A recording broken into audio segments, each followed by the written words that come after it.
welcome to The Cutaway, a Humming Heart's brand new podcast, openly and rather liberally inspired from the popular show Song Exploder. On this podcast, we will be inviting Indian independent artists to break down their tracks and share the stories behind them. Hi, I'm Alan, the keys player of Kelvikkuri. We're here to break down our single Nangooram. With a lineup that is stacked both in personnel as well as in individual prowess, Kelvikkuri is an 8-piece multi-genre band from Bangalore. Their first single, Nangooram, flits between jazz, trap, Carnatic, gospel, funk, and manages to squeeze every drop out of each genre in equal parts and finesse.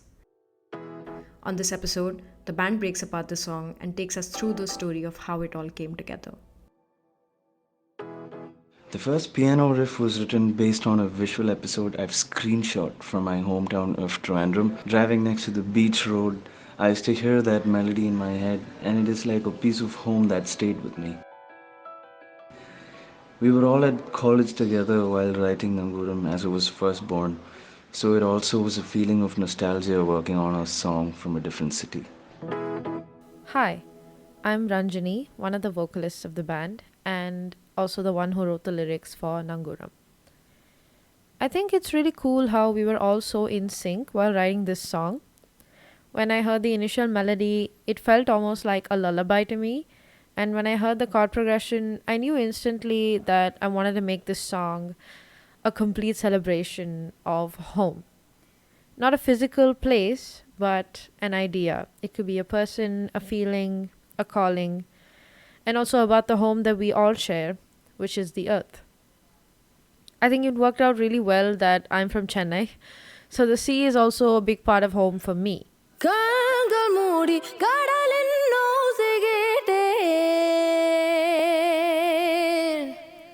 So, for those who don't know Tamil, this line means, I close my eyes and I hear the sounds of the ocean. This being my first time writing in Tamil, I fell in love with it. My main idea was to keep the lyrics simple and full of emotion. For example, the bridge is just 4 words. நீர் போல தொலைவில் உயிரே, which means, my life, you are distant from me, like water. And I kept it simple, but in my head this was a reference to several things. The feeling of being away from home and the ongoing water crisis that the entire world is facing, and also a reference to water as our life source.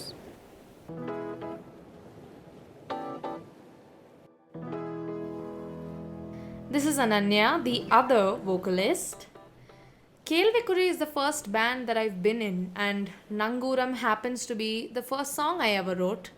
So my journey as a musician pretty much started here.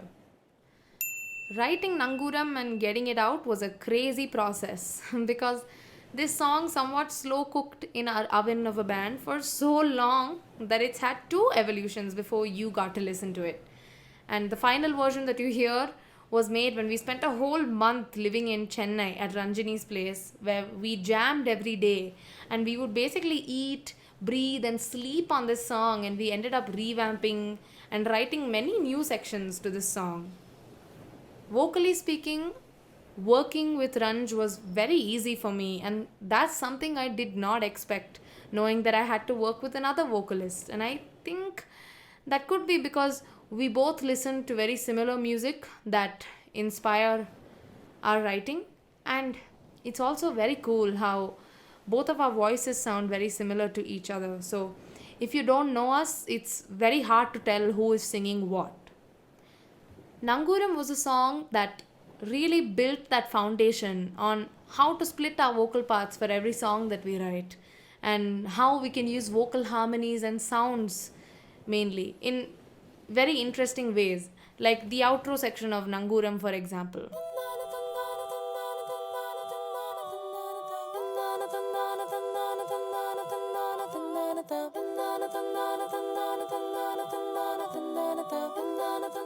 This part is really interesting as I was not able to be in the studio when it was recorded. So Ranj and I worked together writing it. So I would send her voice notes of my ideas, really terrible voice notes of my ideas that she would sweetly accept and mess around with it, go to the studio, jam around, and add more layers to it. And that's how this part actually became what you're hearing today. Hi, my name's Hanuja, and I'm the Lord of the Low End at Kelvikkuri. So initially I had a slap bass line that followed the guitars in order to give them more of a backing to be highlighted. But for the studio recording, I decided to change it up, play more lows, and add more bounce.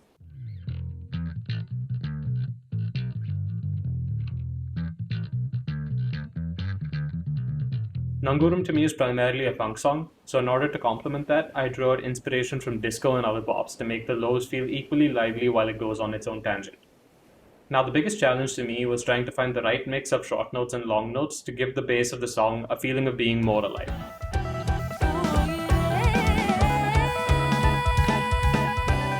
Hi, this is Amit, the mandolin player at Kelvikkuri. Rag Jog has been one of my most favorite ragas in both the Hindustani form and Carnatic form of it. So when we were writing Nangooram, the main raga that we picked up as a base was Rag Jog. And you can see that, the first phrase or the first section of the song is structured around the characteristic phrases of the rag.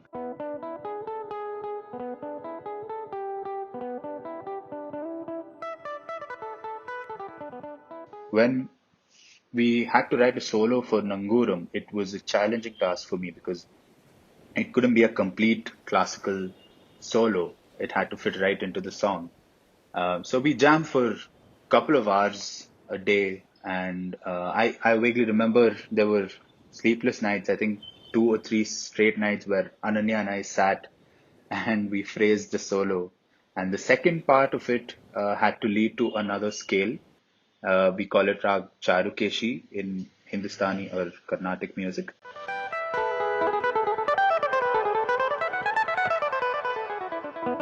So what you hear now would give you a perfect fit to end the mandolin solo and go into the next section of the song.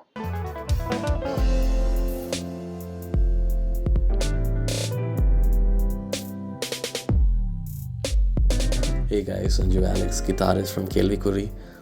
I was just trying to run along with the piano riff that Alan had written.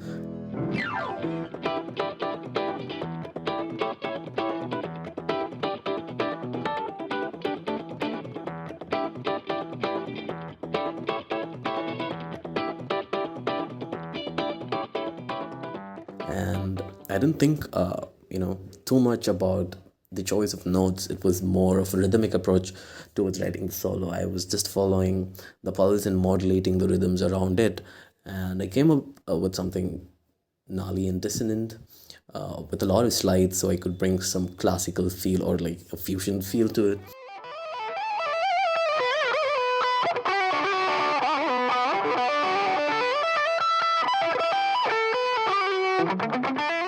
And Ujjwal made it sound so sick by connecting the groove of the solo to the actual groove of the song, and that is one of my favorite parts that is happening inside.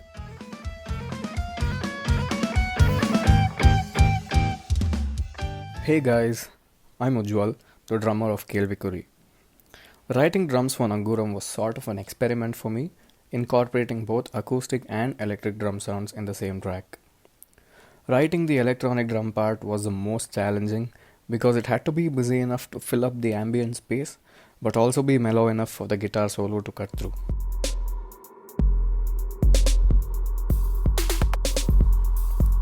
Rock comes naturally to me, and I really enjoyed writing drums to the guitar solo towards the end.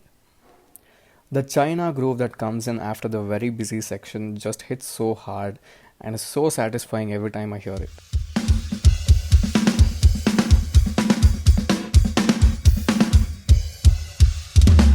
Something interesting that I look back on is the fact that what you hear on the track is the first time I ever played the song in its new form.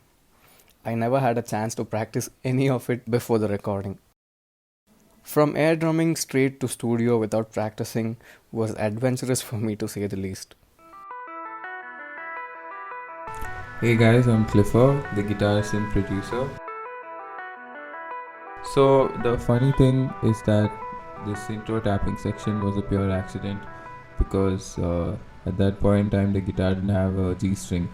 A very important part of the whole writing section was writing in different spaces and environment. We had to move to Chennai to record the first half, where Alan and I were staying together for the first small half, waiting for the other. So we just like set up our instruments in the room we were staying and started jamming. And that's where when we started jamming with people in Chennai, like with some of our friends, and that's where we came up with the whole second section, and where you'll hear the whole electronic drums and things like that come to life.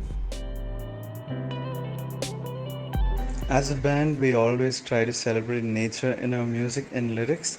I've always had a personified imagery of Mother Nature, the same goddess that blessed us with abundance, warning us of the obliteration of hope since humanity has lost its way. The song builds in intensity and darkness to show this. The ending starts on the same key but descends into madness with every chord, also as a metaphor.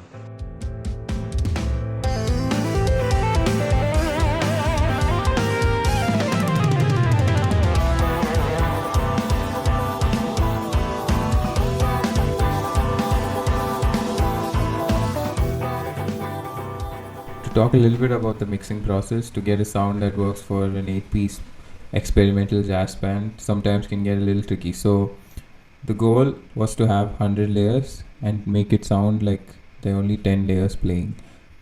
A lot of time went into sound searching, and tone setting. All this was after the writing was done.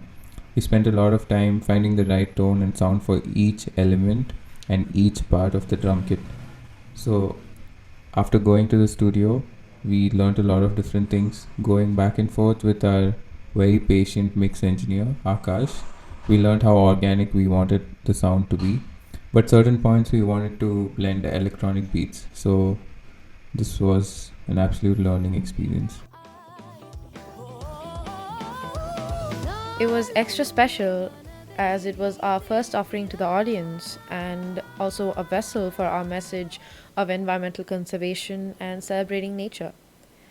Though, as every indie musician story goes, we were completely broke after the process of making it. We released this song on World Water Day, March 22nd, last year, and we made a small donation to Water Aid. It wasn't much, but it was mainly just to show solidarity and raise awareness for the cause of, the devastating water shortage in Tamil Nadu and all around the world. After releasing it, the response was so overwhelmingly positive, with the song touching many hearts without us doing any promotion or even, getting playlisted much. We didn't know what playlisting was then. And I think the best part about it for me is how much we experienced and learned about ourselves through creating something that we're all so proud to be a part of.